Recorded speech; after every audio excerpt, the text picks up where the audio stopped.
We had an artist friend who bought a house in the Adirondacks, and in it he found the previous owner had left behind a large painting in an enormous frame in the garage, which was a nuisance to him. So he called me and said, he looked at the picture, it was of a castle. He said, is there any market for castles today?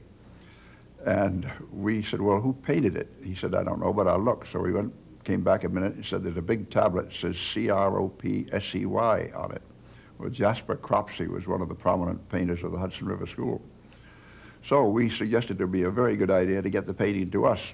So we thought he'd pack it up and ship it, but not at all. He tied it on the top of his car and drove it down there, unscathed happily. It didn't rain. And we looked up the painting. It turned out to be Cropsey's most famous painting and the most exhibited painting he had ever done.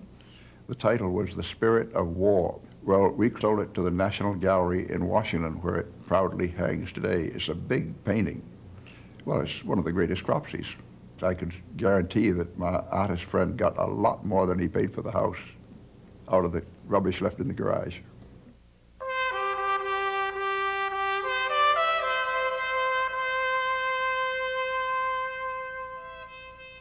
Over the last century and a half, the history of the Vos Galleries of Boston has touched each of the great American artists from the 17th through the early 20th centuries.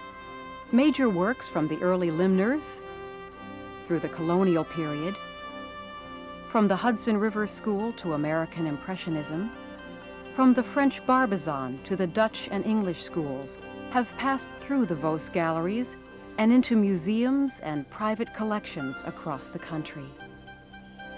For 5 generations, the Vos family has handed down stories of serendipity and beauty.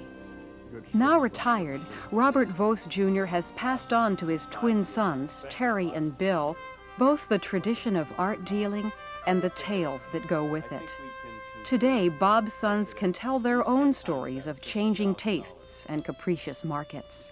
We know of one artist who lived and painted in Gloucester, and when he died, his wife sold paintings from the original studio. She had them priced by pile. You could buy them for $35 or $45 or $55, depending on the size. They were stacked 15, 20, 30 paintings at a time, and some of them just loose canvas. The loose canvas, the big ones, were nailed to beams in the studio, so you could look at them like window curtains. You could pick them up and you knew that they were all $55 a piece.